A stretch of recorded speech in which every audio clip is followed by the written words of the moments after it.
Hello everyone. आज की इस क्लास में उत्तर प्रदेश प्रवक्ता जीआईसी के लिए समाजशास्त्र का प्रश्न पत्र देखने वाले हैं 2017 का। इससे पहले प्रश्न पत्र 2021 को हम लोग सॉल्व कर चुके हैं। ये क्लास आपके जीआईसी एग्जाम के अलावा समाजशास्त्र से संबंधित अन्य परीक्षाओं के लिए भी उपयोगी है। आप सभी इस क्लास को, इस वीडियो को ज़्यादा से ज़्यादा लोगों के साथ शेयर जरूर कर दीजिए। एक इन्फॉर्मेशन है, समाजशास्त्र से संबंधित सभी परीक्षाओं के लिए यहाँ पर प्रैक्टिस सेट एंड सोशोलॉजी के नोट्स पीडीएफ फॉर्मेट में प्रोवाइड कराए जा रहे हैं। इससे संबंधित जानकारी के लिए यहाँ पर एक व्हाट्सएप नंबर दिया गया है। नंबर है 790-555-3851। इस व्हाट्सएप नंबर पर आप मैसेज करके इससे जुड़ी हुई जानकारी ले सकते हैं। यहाँ पर आपको यूपीपीजीटी का प्रैक्टिस सेट मिल जाएगा। जीआईसी एग्जाम के लिए जीएस का और समाजशास्त्र का आपको यहाँ पर प्रैक्टिस सेट मिल जाएगा। इसके अलावा बिहार शिक्षक भर्ती के लिए Bihar state and Bihar PGT का भी प्रैक्टिस सेट आपको यहाँ पर मिल जाएगा। राजस्थान और मध्य प्रदेश असिस्टेंट प्रोफेसर के लिए समाजशास्त्र का और जीएस का प्रैक्टिस सेट आपको यहाँ पर मिल जाएगा। नेट एग्जाम के लिए भी आपको प्रैक्टिस सेट मिल जाएगा और आरपीएससी ग्रेड फर्स्ट के लिए आपको यहाँ पर समाजशास्त्र का प्रैक्टिस सेट मिल जाएगा। अगर आप बेसिक कॉन्सेप्ट्स यानी कि समाजशास्त्र की मूलभूत अवधारणाओं के नोट्स चाहते हैं तो ये नोट्स भी आपको मिल जाएंगे, जो कि लगभग समाजशास्त्र से संबंधित सभी जो परीक्षाएं होती हैं उनमें ये सिलेबस में आपको ये टॉपिक्स देखने को मिलते हैं। ये बेसिक कॉन्सेप्ट्स हैं, तो इसके भी आपको नोट्स मिल जाएंगे। वन लाइनर भी नोट्स मिल जाएंगे। ये रिविजन टाइम के लिए बेस्ट रहने वाले हैं। इसके अलावा अगर आप थिंकर्स के नोट्स चाहते हैं तो इनके भी नोट्स मिल जाएंगे। इसमें इंडियन थिंकर्स भी दिए गए हैं। यूपीपीजीडी का अगर आप तैयारी कर रहे हैं तो इसके भी आपको नोट्स मिल जाएंगे। इसमें यूपीपीजीटी का पूरा सिलेबस कंप्लीट कराया गया है। सेकंड ग्रेड समाजशास्त्र के भी नोट्स आपको यहाँ पर मिल जाएंगे। कोई भी इससे संबंधित जानकारी चाहते हैं तो ये यहाँ पर व्हाट्सएप नंबर दिया गया है 790-555-3851। इस पर आप मैसेज करके पूरी जानकारी ले सकते हैं। 2021 वाला प्रश्न पत्र हम लोग देख चुके हैं। 2017 वाला आज हम लोगों को देखना है। ठीक है, चलिए देखिए यहाँ पर पहला प्रश्न है, शिक्षा के अधिकार का शुभारंभ मूलभूत अधिकार के अंतर्गत किया गया है। यह भारतीय संविधान के किस अनुच्छेद के अंतर्गत शामिल किया गया है? अनुच्छेद 14, अनुच्छेद 21, अनुच्छेद 21 का अनुच्छेद 16 यहाँ पर दिया गया है। शिक्षा का अधिकार किस अनुच्छेद में दिया गया है? शिक्षा का अधिकार मूलभूत अधिकार के रूप में किस अनुच्छेद में वर्णित किया गया है? ऑप्शन यहाँ पर अनुच्छेद 21 का हो जाएगा। ऑप्शन सी यहाँ पर राइट होगा। चलिए अब यहाँ पर देखिए, किसने यह माना कि वैश्वीकरण भारतीय संस्कृति पर निश्चित रूप से दबाव डालता है? ऑप्शंस हैं GS Ghurye, DN Majumdar, Yogendra Singh, SC Dube. वैश्वीकरण भारतीय संस्कृति पर निश्चित रूप से दबाव डालता है, ये बात किसके द्वारा की गई है? यहाँ पर क्या हो जाएगा? वैश्वीकरण भारतीय संस्कृति पर निश्चित रूप से दबाव डालता है, यह बात किसके द्वारा की गई है?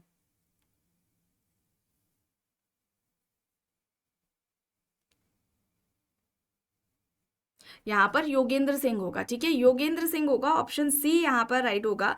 इन्होंने वैश्वीकरण के बारे में ये भी कहा था कि वैश्वीकरण ने सांस्कृतिक अंतर्क्रियाओं को बढ़ावा दिया है, उसके क्षेत्रों को विस्तृत किया है। और ये आधुनिकता की जब बात करते हैं तो ये कहते हैं जो आधुनिकता है, मॉडर्निटी है, वो सार्वभौमिक सांस्कृतिक प्रघटना। एक आपने स्टेटमेंट इनका देखा होगा कि आधुनिकता मूल्यों की गठरी है जो कि मानवीय व्यवहार को निर्धारित करती है।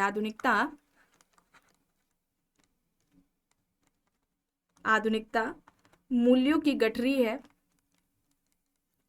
जो संपूर्ण मानवीय व्यवहार को निर्धारित करती है। ये किसने कहा है? योगेंद्र सिंह ने। ठीक है, आधुनिकता को सार्वभौमिक सांस्कृतिक प्रघटना इन्होंने माना है। आधुनिकता सार्वभौमिक सांस्कृतिक प्रघटना है। ठीक है, ये किसका हो जाएगा स्टेटमेंट? ये इनका योगेंद्र सिंह के द्वारा बताया गया है। ठीक है, यहाँ पर ऑप्शन सी होगा। और जब संस्कृतिकरण की अवधारणा दी गई थी श्रीनिवास के द्वारा तो योगेंद्र सिंह ने संस्कृतिकरण को विचारधारा या अग्रिम समाजीकरण की प्रक्रिया भी कहा था। चलिए आगे यहाँ पर देख लीजिए, प्रश्न है, निम्न में से किसने समाजशास्त्री साहित्य में सबसे पहले जजमानी व्यवस्था को जातियों के मध्य प्रतिमानित अंतःक्रिया के रूप में व्याख्या की है? ऑप्शंस हैं William Wiser, Oscar Lewis, A R Desai, Yogendra Singh. बताएं यहाँ पर क्या होगा?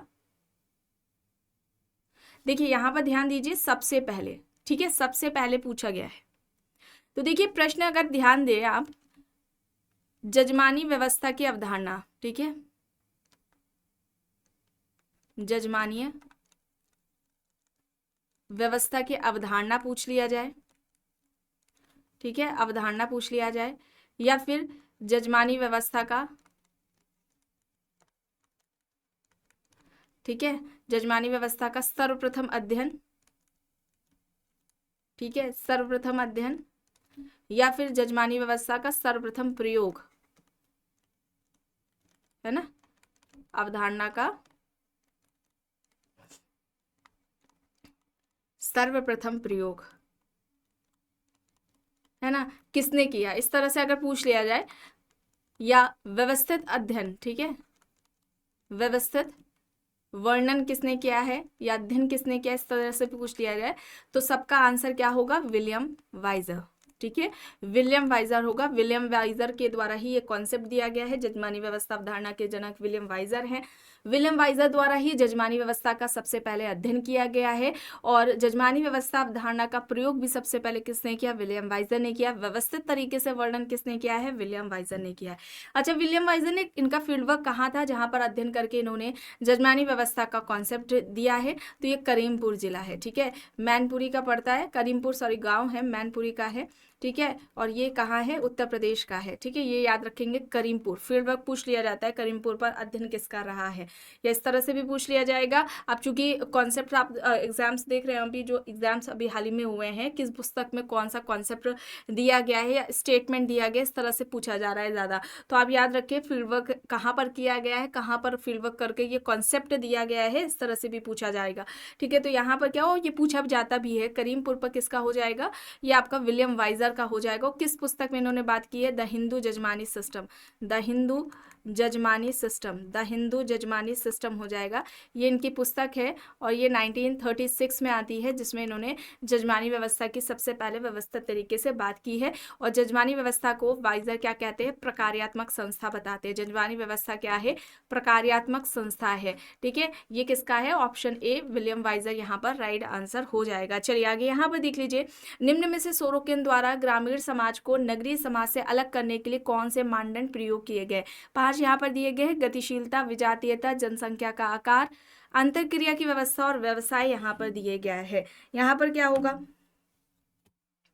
यहाँ पर राइट आंसर क्या होगा,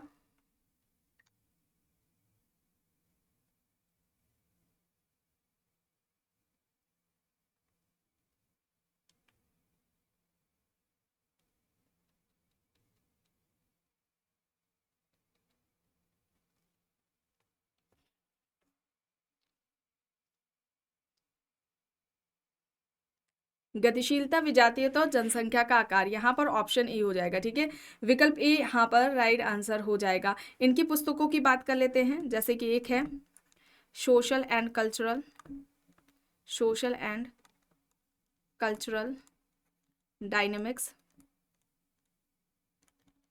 ठीक है, ये हो जाएगी, एक सेकेंड, ठीक है। इसके अलावा इनकी हो जाएगी society, society culture and personality,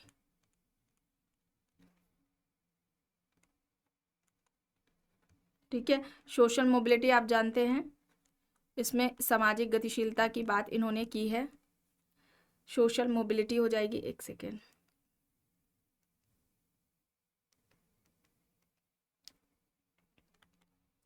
social mobility हो जाएगी, ये 1927 में आती है, ये इनकी पुस्तक है, ठीक है, सोरोकिन की। चलिए आगे देख लेते हैं, ग्राम पंचायतों में निम्न प्रावधानों के लिए 73वां संविधान संशोधन उत्तरदायी है। कूटो के अनुसार सबसे अधिक सम्यक युग्म का चयन करना है, चुनाव करना है। यहाँ पर देखिए 4 दिए गए हैं, पहला है महिलाओं के लिए आरक्षण, दूसरा है दलितों के लिए आरक्षण, तीसरा यहाँ पर है निर्णय में ग्राम सभा को सम्मिलित करना, चौथा है जन सहभागिता। ग्राम पंचायतों में निम्न प्रावधानों के लिए 73वां संविधान संशोधन उत्तरदायी है। क्या होगा यहाँ पर सही, इससे संबंधित महिलाओं के लिए आरक्षण, दलितों के लिए आरक्षण, निर्णय में ग्राम सभा को शामिल करना, ये यहाँ पर होगा ऑप्शन डी। ठीक है, विकल्प डी यहाँ पर राइट आंसर हो जाएगा। 11वीं अनुसूची, ठीक है, 11वीं अनुसूची पंचायती राज व्यवस्था से संबंधित है। 11वीं अनुसूची पंचायती राज व्यवस्था से संबंधित है, जिसमें 29 विषय की बात की गई है। ठीक है, पंचायती राज व्यवस्था से संबंधित 29 विषय हैं, ये याद रखिएगा, ये एग्जाम्स में इनका पूछा जाता है। अनुसूची कौन सी है और कितने अनुसूची में, मतलब कि उस अनुसूची में कितने विषय की बात की गई है। चलिए आगे यहाँ पर देखिए, श्रमिक यानी कि मजदूर संघ क्या है? एक समिति, संगठित हित समूह, महासंघ या फिर उपरोक्त सभी। यहाँ पर क्या हो जाएगा? श्रमिक संघ क्या है, मजदूर संघ क्या है, इसे क्या कहा जाएगा? समिति, संगठित हित समूह, महासंघ या फिर उपरोक्त सभी। यहाँ पर सभी हो जाएंगे, ऑप्शन डी यहाँ पर राइट होगा। चलिए अब यहाँ पर देखिए, भारत में श्रम कानून समाहित है संघ सूची में, राज्य सूची में, संवर्ती सूची में, या फिर इनमें से कोई भी नहीं। श्रम कानून किसके अंतर्गत आते हैं, किस सूची में? संघ सूची में, राज्य सूची का विषय है, संवर्ती सूची का है, या फिर इनमें से कोई भी नहीं? यह संवर्ती सूची का है। ठीक है, संवर्ती सूची में आता है श्रम कानून, ऑप्शन सी यहाँ पर राइट होगा। प्रश्न है, औद्योगिक संबंध निम्न क्षेत्रों को आच्छादित करता है? सामूहिक सौदेबाजी, श्रम कानून, औद्योगिक संबंध, प्रशिक्षण, उपरोक्त सभी। यहाँ पर दिया गया है औद्योगिक संबंध निम्न क्षेत्रों को आच्छादित करता है। यहाँ पर क्या हो जाएगा? यहाँ पर ये सभी हो जाएंगे, ऑप्शन डी, सामूहिक सौदेबाजी, श्रम कानून, औद्योगिक संबंध, प्रशिक्षण, ये सभी इसमें आएगा। अब यहाँ पर चलिए देखिए, मिलान करना है। केंद्र परिधि है, विवृत संवृत समाज है, केंद्र अर्ध परिधि है, और न्यासिता ट्रस्टशिप यहाँ पर दिया गया है। केंद्र परिधि की बात किसने की थी? A.G. फ्रैंक ने की थी, यहाँ पर ए का 4th हो जाएगा। इसके अलावा विवृत संवृत समाज की अगर हम बात करें तो ये गुरनाम मिर्डॉल का हो जाएगा। केंद्र अर्ध परिधि की बात करें तो ये समीर अमीर का हो जाएगा, और न्यासिता की बात करते हैं तो यहाँ पर ये महात्मा गांधी हो जाएगा, ऑप्शन बी। विकल्प बी यहाँ पर राइट आंसर हो जाएगा। प्रश्न है, सतत विकास पर आयोजित निम्न औपचारिक राजकीय अंतर्राष्ट्रीय सम्मेलनों को कालानुक्रमिक क्रम में व्यवस्थित करना है। स्टॉकहोम सम्मेलन, विश्व संरक्षण कूटनीति है, विश्व पर्यावरण आयोग है, और वैश्विक 2000 वैश्विक आयोग। चलिए बताएं।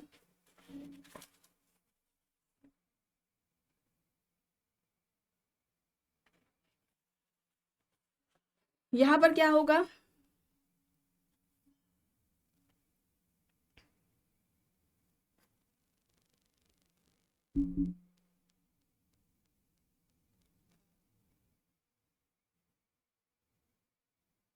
यहाँ पर राइट आंसर क्या हो जाएगा?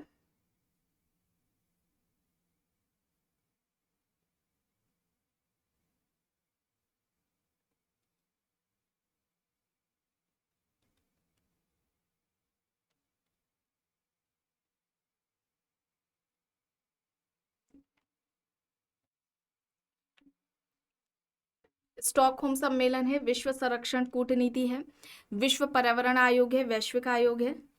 स्टॉकहोम सम्मेलन कब होता है? 1972 में होता है।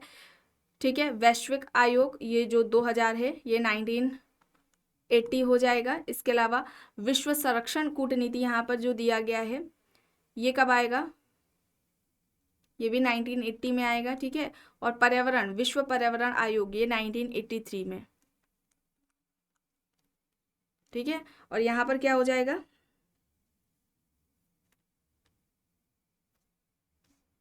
Option B. ठीक है, विकल्प बी होगा यहाँ पर राइट आंसर।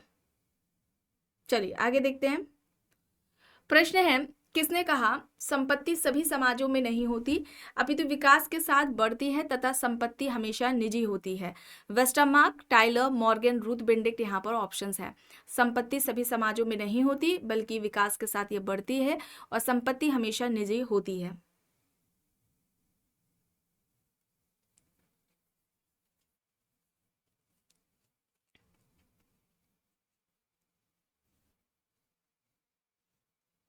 यहाँ पर मॉर्गन होगा। ठीक है, मॉर्गन होगा, सी यहाँ पर राइट आंसर हो जाएगा। और मॉर्गन ने परिवार की अवस्था कितनी बताई थी?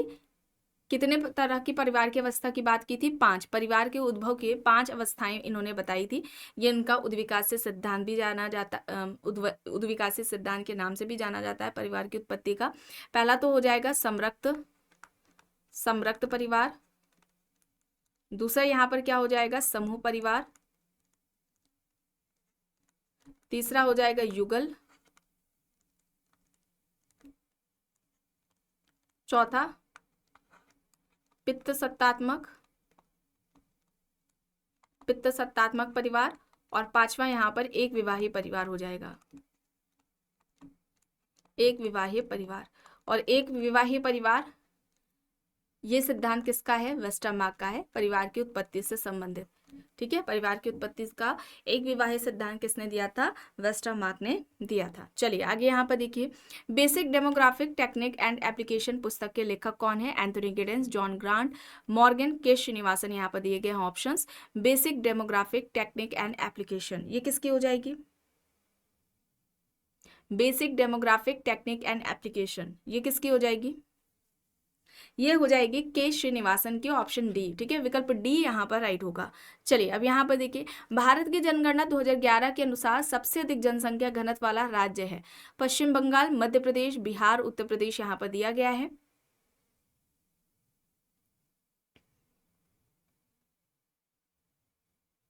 क्या हो जाएगा यहाँ पर, बिहार हो जाएगा। ठीक है, बिहार हो जाएगा, सी यहाँ पर राइट होगा। चलिए अब यहाँ पर देखिए, कथन और कारण। कथन है सभी समूह सामाजिक नेटवर्क है, कारण है सभी नेटवर्क सामाजिक समूह नहीं है। सभी समूह सामाजिक नेटवर्क है, सभी नेटवर्क सामाजिक समूह नहीं है, ये कथन कारण है। बताएं सही क्या होगा, सभी समूह सामाजिक नेटवर्क है, सही है। कारण सभी नेटवर्क सामाजिक समूह नहीं होते, ये भी सही है, लेकिन यहाँ पर कारण कथन की सही व्याख्या नहीं कर रहा है, ऑप्शन बी यहाँ पर राइट होगा। प्रश्न है जनसंख्या विस्फोट से तात्पर्य क्या है, जन्म दर में वृद्धि, अत्यधिक जन्म दर व अत्यधिक मृत्यु दर, जन्म दर तथा मृत्यु दर में अभूतपूर्व परिवर्तन, या फिर इनमें से कोई भी नहीं। जनसंख्या विस्फोट किसे कहा जाएगा, जन्म दर में वृद्धि हो और मृत्यु दर में क्या है, कमी आए, उसे कहा जाएगा। तो यहाँ वह ऑप्शन डी होगा, इनमें से कोई भी नहीं। चलिए अब यहाँ पर देखिए, भारत की जनगणना 2011 के अनुसार महिला कार्य सहभागिता दर पूछी जा रही है, कितनी थी, तो कितनी थी, यहाँ पर क्या हो जाएगा, कितनी थी, सहभागिता दर पूछा जा रहा है, महिला कार्य सहभागिता दर कितनी थी,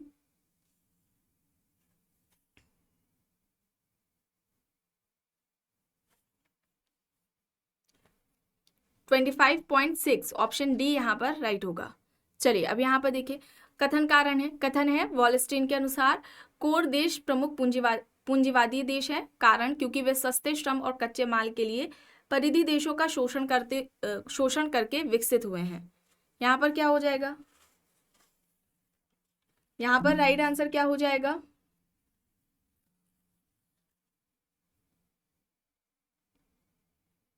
यहाँ पर ये दोनों ही सही होंगे, कथन और कारण सही है, और कारण कथन की सही व्याख्या है। विश्व व्यवस्था का सिद्धांत इनके द्वारा दिया गया है। ठीक है, विश्व व्यवस्था का सिद्धांत इनके द्वारा दिया गया है, वॉलस्टीन के द्वारा।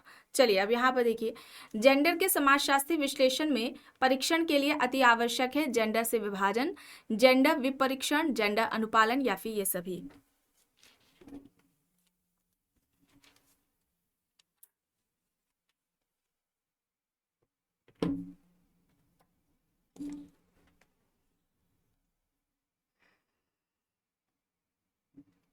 राइट आंसर यहाँ पर क्या हो जाएगा,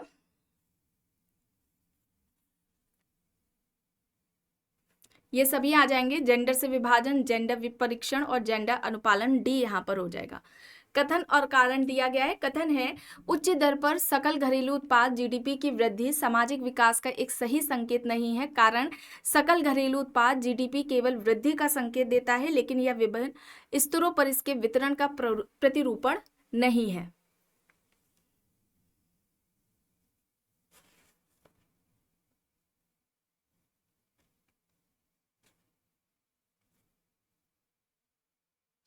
तो यहाँ पर देखिए, कथन और कारण दोनों ही सही होगा, लेकिन जो कारण है वो कथन की सही व्याख्या नहीं है, बी यहाँ पर राइट होगा। प्रश्न है जेंडर विभेद का मुख्य कारण क्या है, पित्त सत्तात्मक समाज, आर्थिक विभेद, बच्चे पैदा करना, या फिर व्यक्तित्व विशेषता। तो जेंडर विभेद का मुख्य कारण क्या होगा, पित्त सत्तात्मक समाज होगा, ऑप्शन ए यहाँ पर राइट होगा। प्रश्न है भारत में जेंडर विकास से संबंधित दृष्टिकोण के सही क्रम का चयन करना है, तो देखकर बताइए सही क्या होगा यहाँ पर। सही यहाँ पर कौन सा क्रम होगा?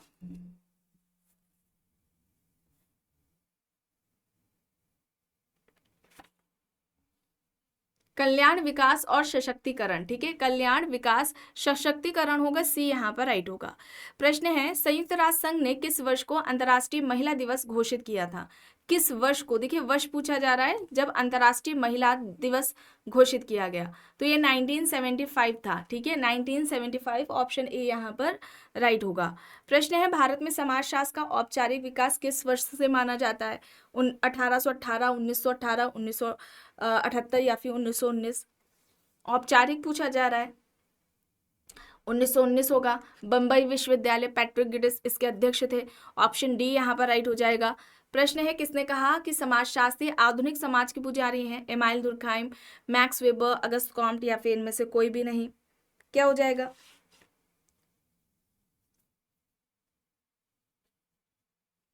यहाँ पर अगस्त कॉम्ट हो जाएगा। ठीक है, अगस्त कॉम्ट हो जाएगा, ऑप्शन सी। और दुर्खीम को कॉम्ट का उत्तराधिकारी माना जाता है। अगस्त कॉम्ट का उत्तराधिकारी किसे कहा जाता है? दुर्खीम को माना जाता है, इसे आप याद रखेंगे। ठीक है, और दुर्खीम पहले प्रोफेसर थे, समाजशास्त्र के माने जाते हैं, या अकादमिक प्रोफेसर किसे कहा जाता है? एमाइल दुर्खीम को कहा जाता है, ये भी याद रखिएगा आप। चलिए अब यहाँ पर देखिए, समाजशास्त्र सामाजिक संबंधों के स्वरूपों का अध्ययन है, या कथन किसका है? दुर्खीम है, सिमेल है, मैकवेरन पेज है, जिन्सबर्ग है। समाजशास्त्र सामाजिक संबंधों के स्वरूपों का अध्ययन है, ये बात किसके द्वारा की गई है? किसने कही है स्वरूपों का अध्ययन है समाजशास्त्र? किसने कहा है? जॉर्ज सिमेल ने। ठीक है, जॉर्ज सिमेल, विकल्प बी यहाँ पर राइट आंसर हो जाएगा। जॉर्ज सिमेल स्वरूपात्मक संप्रदाय, ठीक है, समाजशास्त्र का जो स्वरूपात्मक संप्रदाय था उसके ये जॉर्ज सिमेल क्या है? जनक है। ठीक है, ये जॉर्ज सिमेल क्या है? ये जनक है। और सिमेल ने समूह के 3 प्रकार बताए थे। ठीक है, समूह के प्रकार कितने बताए थे? जॉर्ज सिमेल ने 3 बताए थे। एकल समूह, ठीक है, एकल समूह, द्वैत समूह और त्रैत समूह। ये किसका हो जाएगा? एकल, द्वैत, त्रैत समूह, ये किसका हो जाएगा? सिमेल का हो जाएगा। ठीक है, इसे आप याद रखेंगे। और इसके अलावा अगर हम बात करते हैं इनके कॉन्सेप्ट्स की, तो एक त्रासदी की संस्कृति आपने सुना होगा। ठीक है, ये कॉन्सेप्ट इनका आता है, त्रासदी की संस्कृति। मुद्रा दर्शन की अवधारणा, ठीक है, मुद्रा दर्शन की अवधारणा ये इनके द्वारा दी गई है। और इसके अलावा वस्तुनिष्ठ व व्यक्तिनिष्ठ संस्कृति, वस्तुनिष्ठ व व्यक्तिनिष्ठ संस्कृति इनका हो जाएगा कॉन्सेप्ट। ठीक है, ये याद रखेंगे। और अगर हम इनकी विषय वस्तु की बात करते हैं कि समाजशास्त्र की इन्होंने जो विषय वस्तु बताई थी, ये कितनी बताई थी? 3 बताई थी। अच्छा, कौन कौन सी बताई थी? ये भी इंपॉर्टेंट हो जाता है, क्योंकि एग्जाम में आपने देखा होगा दुर्खीम की ज़्यादातर पूछी गई है, तो सिमेल की भी आप याद रखें। इस तरह से भी प्रश्न पूछा जाता है, किसने कौन सी विषय वस्तु बताई है समाजशास्त्र की? तो समान विषय वस्तु इन्होंने बताया है,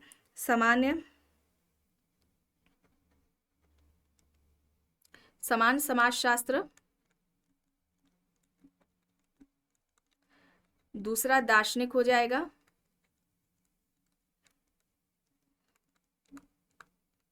और तीसरा स्वरूपात्मक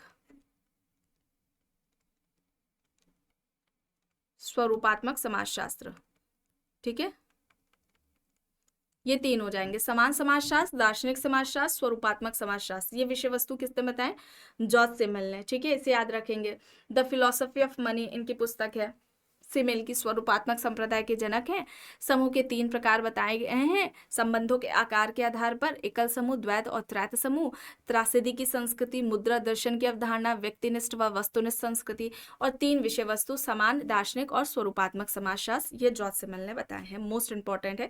और सिमेल किससे सिमेल जो कोजर हैं, ठीक है, कोजर सिमेल से प्रभावित है। चलिए आगे यहाँ पर देखिए, टॉनीस के अनुसार पड़ोस एक है समुदाय, प्राथमिक समूह, सामाजिक समूह, द्वितीयक समूह। टॉनीस के अनुसार पड़ोस कैसा है? क्या है पड़ोस? कम्युनिटी है, समुदाय है। ऑप्शन ए यहाँ पर राइट आंसर हो जाएगा। अगर हम समुदाय की बात करते हैं तो समुदाय के अगर हम लक्षण या विशेषताओं की बात करें, निश्चित भूभाग एक इसकी विशेषता है। समुदाय की निश्चित भूभाग, व्यक्तियों का समूह है। ठीक है, व्यक्तियों का समूह, निश्चित भूभाग है, विशिष्ट इसका नाम होता है,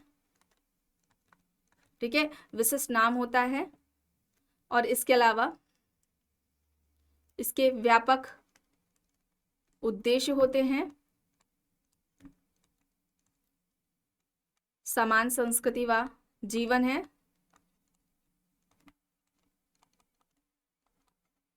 अनौपचारिक संबंध पाए जाते हैं,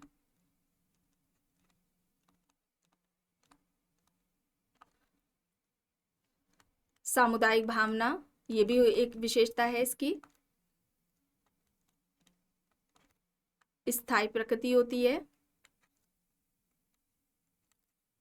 ठीक है। ये कुछ इसके आपको लक्षण या विशेषताएं कम्युनिटी की बताई गई हैं। ये इस तरह से भी प्रश्न पूछा जाता है, ठीक है। 4-5 पॉइंट्स दे दिए जाएंगे कि समुदाय से कौन इसको सही तरह से परिभाषित कर रहा है, या समुदाय के लक्षण में से कौन है या कौन नहीं है, इस तरह से प्रश्न कुछ बनता है। चलिए अब यहाँ पर देखिए, निम्न में से कौन सा सामाजिक संस्था का उचित उदाहरण नहीं है? बाजार, श्रमिक संघ, राजनीतिक पार्टी, गैर सरकारी संगठन। सामाजिक संस्था का उदाहरण नहीं है या पूछा जा रहा है, क्या हो जाएगा यहाँ पर? सामाजिक संस्था का उदाहरण नहीं है या प्रश्न पूछा जा रहा है, तो यहाँ पर क्या हो जाएगा?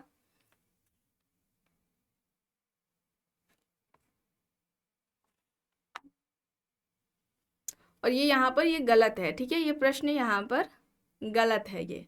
चलिए आगे देखते हैं। पुस्तक है यहाँ पर the social structure of values.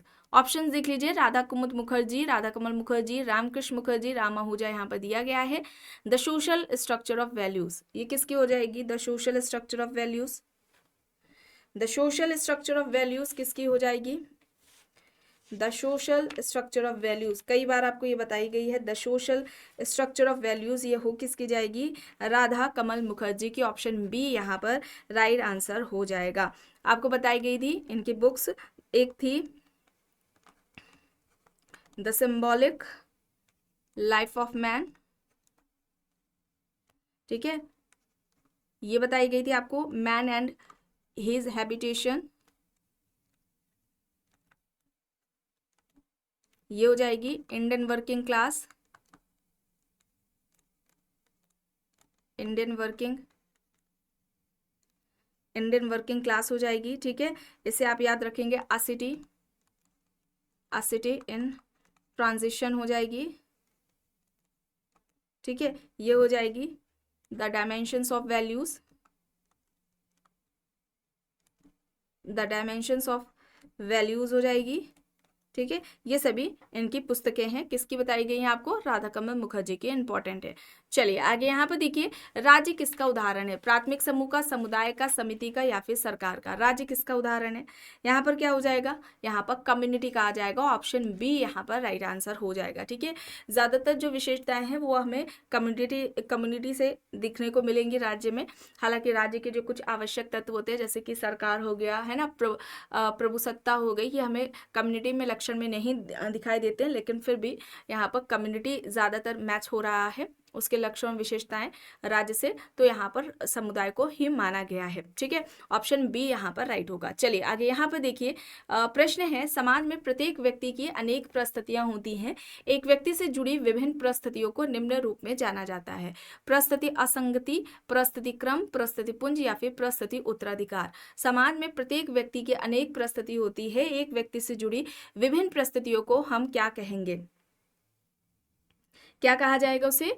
परिस्थिति पुंज कहा जाएगा। ऑप्शन सी, ठीक है, ऑप्शन सी यहाँ पर राइट हो जाएगा। परिस्थिति क्रम, परिस्थिति पुंज, ये किसके हैं? रॉबर्ट किंग मर्टन के कॉन्सेप्ट हैं, ठीक है।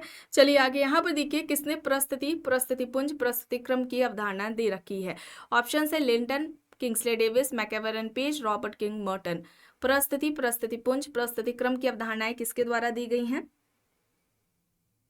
यहाँ पर रॉबर्ट किंग मर्टन हो जाएगा। विकल्प डी यहाँ पर राइट होगा।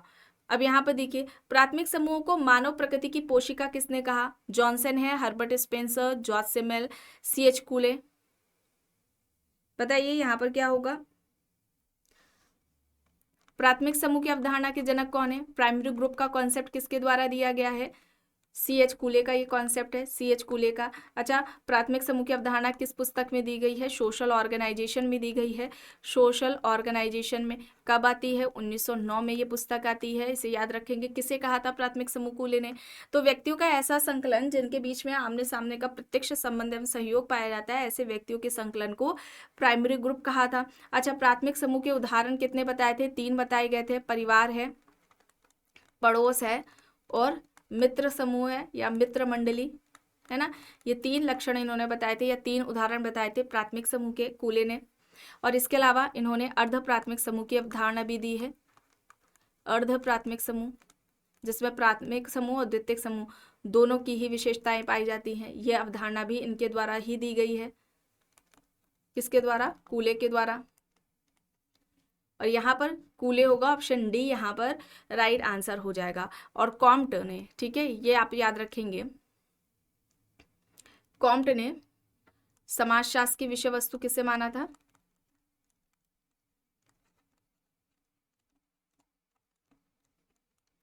समाजशास्त्र की विषय वस्तु किसे माना था? कॉम्ट ने फैमिली को माना था, परिवार को माना था।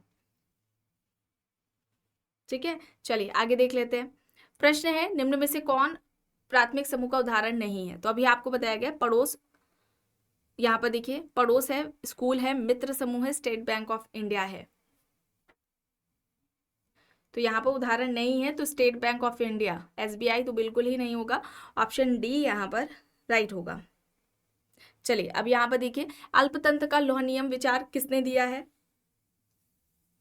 ये किसका हो जाएगा? अल्पतंत्र का लौह नियम रॉबर्ट मिशेल का हो जाएगा। ऑप्शन ए यहाँ पर राइट है। प्रश्न है, मॉर्गन का नाम जुड़ा है पित्त सत्तात्मक सिद्धांत, मात्र सत्तात्मक, आदिम मानव स्वच्छंद यौन संबंध, विस्तृत परिवार। परिवार की उत्पत्ति से संबंधित पित्त सत्तात्मक सिद्धांत किसका था? अरस्तु, हेनरी मैन का था। ठीक है, मात्र सत्तात्मक सिद्धांत में ब्रिफॉल्ट का नाम आएगा, द मदर्स इनकी पुस्तक थी। यहाँ पर आदिम मानव का स्वच्छंद यौन संबंध, है ना, यौन साम्यवाद का जो सिद्धांत है वो मॉर्गन के द्वारा दिया गया था। परिवार की 5 अवस्थाएं बताई थी, परिवार की उत्पत्ति से संबंधित 5 अवस्थाएं आपको बताई गई है। समृद्ध परिवार, समूह परिवार, युगल परिवार, पित्त सत्तात्मक और एक विवाहीय परिवार। यहाँ पर ऑप्शन सी है राइट आंसर। चलिए अब यहाँ पर देखिए, परिवार का पितृवंशीय एवं मातृवंशीय वर्गीकरण किस पर आधारित है? प्राधिकार पर, उत्तराधिकार पर, वंश पर या फिर निवास पर? परिवार का जो पितृवंशीय एवं मातृवंशीय वर्गीकरण है यह किस पर आधारित है? यहाँ पर क्या हो जाएगा? वंश हो जाएगा। ठीक है, वंश हो जाएगा, सी यहाँ पर राइट है। अब यहाँ पर देखिए, एशियन सोसाइटी पुस्तक पूछी जा रही है, किसकी है? एशियन सोसाइटी, ये किसकी हो जाएगी? एशियन सोसाइटी किसकी हो जाएगी? मॉर्गन की। ऑप्शन ए यहाँ पर राइट होगा। चलिए अब यहाँ पर देखिए, लैंगिक समाजीकरण, समाजीकरण का एक ऐसा महत्वपूर्ण भाग है जिसमें सांस्कृतिक रूप से परिभाषित लैंगिक भूमिकाओं को सीखा जाता है। किसने कहा? P.A. Haslin, D.N. Majumdar, Max Weber, M.N. Srinivas. यहाँ पर ऑप्शन है। लैंगिक समाजीकरण, समाजीकरण का एक ऐसा महत्वपूर्ण भाग है जिसमें सांस्कृतिक रूप से परिभाषित लैंगिक भूमिकाओं को सीखा जाता है। ये किसका कहना है? P.A. हैसलिन का कहना है। ठीक है, ऑप्शन ए यहाँ पर राइट आंसर हो जाएगा। ठीक है, विकल्प ए यहाँ पर राइट आंसर हो जाएगा। और समाजीकरण किसे कहा गया था?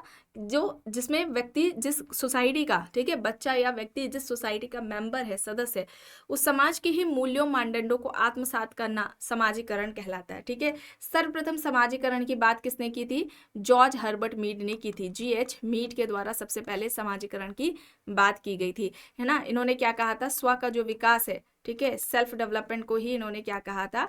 समाजीकरण कहा था। चलिए आगे यहाँ पर देखिए, किसने कहा जाति व्यवस्था में संस्कृतिकरण और पश्चिमीकरण द्वारा गतिशीलता संभव है? ऑप्शंस है, D.N. Majumdar, M.N. Srinivas, N.K. Bose, S.C. Dubey. यहाँ पर ऑप्शंस है, जाति व्यवस्था में संस्कृतिकरण और पश्चिमीकरण के द्वारा गतिशीलता संभव है, बात किसके द्वारा की गई है?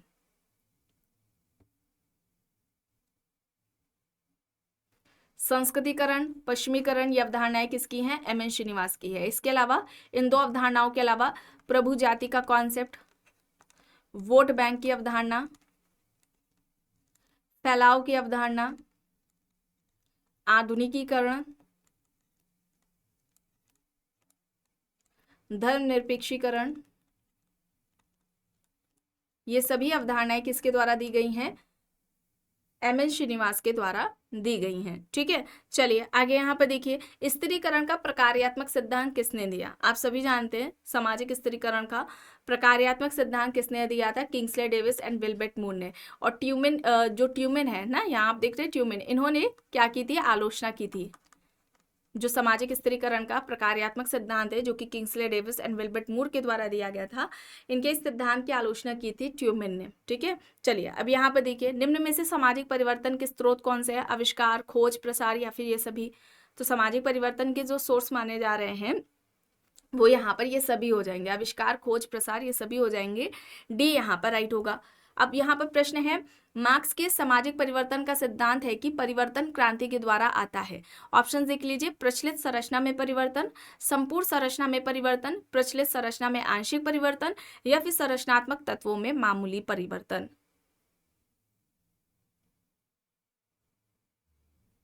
ये संपूर्ण जब परिवर्तन, ठीक है, मार्क्स के सिद्धांत के अनुसार, मार्क्स के सामाजिक परिवर्तन के सिद्धांत के अनुसार परिवर्तन जब क्रांति के द्वारा आएगा तो यह संपूर्ण संरचना में परिवर्तन लाएगा। ऑप्शन बी यहाँ पर राइट होगा। ठीक है, चलिए अब यहाँ पर देखिए, पावर रिलेट का कॉन्सेप्ट किसके द्वारा दिया गया? पावर रिलेट, ऑप्शन देख लीजिए, C.W. मिल्स हैं, मैक्स वेबर हैं, कार्ल मार्क्स हैं, किंग्सले डेविस एंड मूर दिए गए हैं।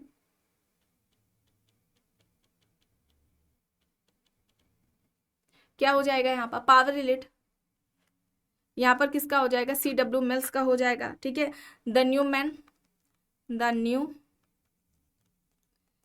मैन ऑफ पावर, ये किसकी हो जाएगी? ये इनकी पुस्तक हो जाएगी। फिर इसके अलावा वाइट कॉलर वाली इनकी हो जाएगी, द पावर इलिट इनकी पुस्तक हो जाएगी। फिर एक आती है द सोशोलॉजिकल इमेजिनेशन, ये इनकी पुस्तक हो जाएगी। ठीक है, इसे आप याद रखेंगे। अमेरिकी शक्ति संरचना, जो अमेरिकी है,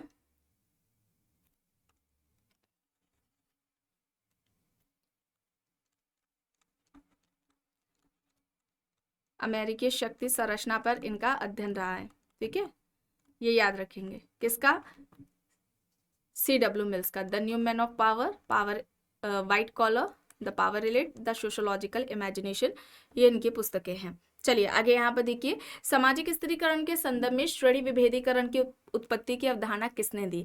W.E. Moore, Miller John, Max Weber, Veblen यहाँ पर ऑप्शन है। सामाजिक स्थिरीकरण के संदर्भ में श्रेणी विभेदीकरण की उत्पत्ति की अवधारणा किसके द्वारा दी गई है? किसने दी है? यहाँ पर राइट आंसर क्या हो जाएगा?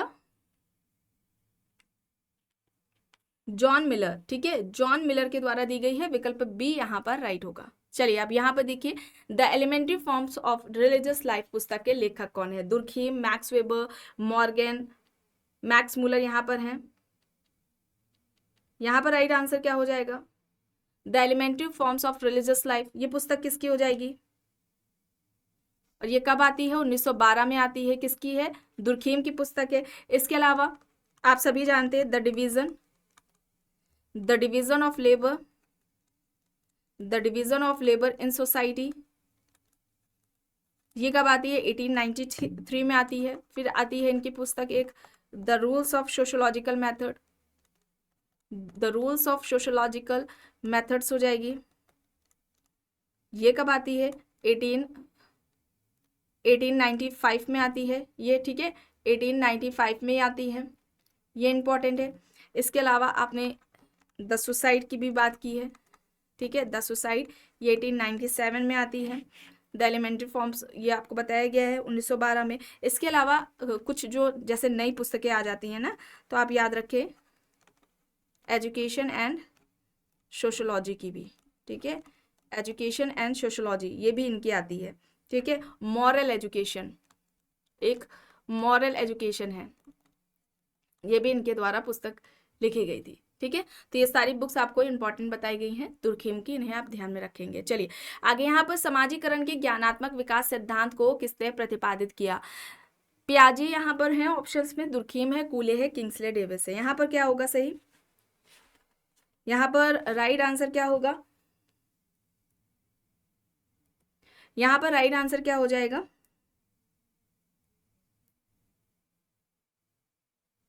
यहाँ पर पियाजे हो जाएगा, ऑप्शन ए यहाँ पर राइट होगा। चलिए अब यहाँ पर देखिए, निम्न में से किसने सामाजिक संरचना तथा संरचनात्मक स्वरूप में भेद बताया है? Radcliffe Brown, SF Nadel, Edward Leach, Evans Pritchard, यहाँ पर ऑप्शंस दिए गए हैं। सही यहाँ पर क्या होगा, कौन सा विकल्प होगा? राइट आंसर यहाँ पर क्या हो जाएगा? Radcliffe Brown. ठीक है, सामाजिक संरचना और संरचनात्मक स्वरूप में अंतर किसने किया था? रेडक्लिफ ब्राउन ने किया था।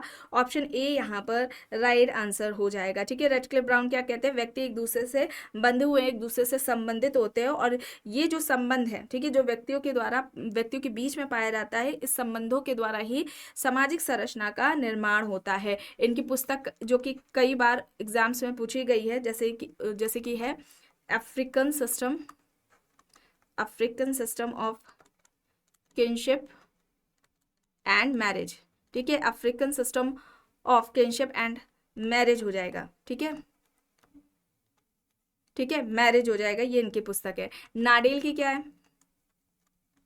नाडेल की थ्योरी ऑफ स्ट्रक्चर हो जाएगी, नाडेल की थ्योरी ऑफ स्ट्रक्चर हो जाएगी। ठीक है, चलिए अब यहाँ पर देखिए, निम्न में से किसने संरचना को सामाजिक विश्व का मॉडल समझा और उसे संरचनावादियों की वास्तविकता नहीं समझा? ऑप्शन है लेवी स्ट्रॉस, फ्राइड है, कार्ल मार्क्स है, और चार्ल्स लिमिट यहाँ पर दिए गए हैं। क्या होगा? संरचना को सामाजिक विश्व का मॉडल समझा और उसे संरचनावादियों की वास्तविकता नहीं समझा, तो यहाँ पर लेवी स्ट्रॉस हो जाएगा। ऑप्शन ए यहाँ पर राइट आंसर हो जाएगा। प्रश्न है, नाडेल की सामाजिक संरचना की अवधारणा के 3 मानदंड हैं। सामाजिक घटना की पुनरावृत्ति, सामाजिक घटना की वांछनीय, तथा तीसरा बताना है। ऑप्शन देखिए, स्थिर संतुलन, स्थिर दबाव, चलायमान संतुलन, या फिर चलायमान दबाव। क्या हो जाएगा यहाँ पर? किसकी बात की गई थी यहाँ पर? चलायमान संतुलन की। ऑप्शन सी यहाँ पर राइट होगा। आखिरी प्रश्न देख लीजिए, सामाजिक स्थिरीकरण के संदर्भ में क्लास स्टेटस एंड पावर की अवधारणा किसने दी? Class status and power. Option देख लीजिए, Karl Marx, Sorokin, Max Weber, Veblen यहाँ पर दिए गए हैं। सोरोकिन ने किसकी बात की थी? 3 बताए थे सामाजिक स्थिरीकरण के आधार सोरोकिन ने भी। एक तो इन्होंने राजनीतिक को बताया, राजनीतिक। ठीक है, दूसरा इनका क्या था? आर्थिक था, और तीसरा क्या था? व्यवसायिक। ठीक है, व्यवसायिक। ये 3 आधार किसने बताए थे? सोरोकिन ने बताए थे। क्लास स्टेटस एंड पावर ये किसका था? ये मैक्स वेबर का था। ऑप्शन ए यहाँ पर राइट आंसर हो जाएगा। ठीक है, इनका वेबर का ऐसे भी आता है, आर्थिक, सामाजिक और राजनीतिक। ठीक है, ये 3 आधार इस तरह से भी पूछ लिए जाते हैं। और वेबर ने सामाजिक स्थिरीकरण का त्रिआयामी सिद्धांत दिया था। ठीक है, त्रिआयामी पूछा जाता है, सामाजिक स्थिरीकरण का त्रिआयामी या बहुआयामी सिद्धांत किसके द्वारा दिया गया था? तो ये मैक्स वेबर के द्वारा दिया गया था। और इनके इन स्थिरीकरण का जो प्रयोग किया गया था, सामाजिक स्थिरीकरण का जो प्रयोग किया गया था, वो किसके द्वारा किया गया था? आंद्रे बेते के द्वारा। ठीक है, और आंद्रे बेते ने 3 आधार कौन कौन से बताए थे? 3 आधार जो बताए गए थे सामाजिक स्थिरीकरण के, वो क्या था? जाति, वर्ग और शक्ति। जाति, वर्ग और शक्ति, caste, class and power. Caste, class and power, ये इनकी पुस्तक भी है। ठीक है, और ये कब आती है? 1958 में आती है ये इनकी पुस्तक। ठीक है, आंद्रे बेते की मोस्ट इंपॉर्टेंट है, ये बुक पूछी जाती है। 3 आधार ये भी पूछे जाते हैं, और ये भी प्रश्न पूछा जाता है कि मैक्स वेबर के सामाजिक स्थिरीकरण का प्रयोग किसने किया था? तो किसने किया था? आंद्रे बेते ने किया था। सामाजिक स्थिरीकरण का त्रिआयामी या बहुआयामी सिद्धांत किसके द्वारा दिया गया है? मैक्स वेबर के द्वारा दिया गया है। और सोरोकिन ने 3 आधार कौन से बताए थे स्थिरीकरण के? राजनीतिक, आर्थिक और व्यवसायिक। ये आधार सोरोकिन के हैं। तो यहाँ पर क्या होगा? ऑप्शन सी मैक्स वेबर होगा। तो आज की इस क्लास में बस इतना ही। आई होप ये क्लास आपको पसंद आई होगी। अगर पसंद आई है तो प्लीज लाइक करिएगा, कमेंट करके जरूर बताइएगा। चैनल पर अगर आप नए हैं तो चैनल को भी जरूर सब्सक्राइब कर लीजिएगा, एंड इस वीडियो को जितना हो सके ज्यादा से ज्यादा लोगों के साथ शेयर भी जरूर करिएगा।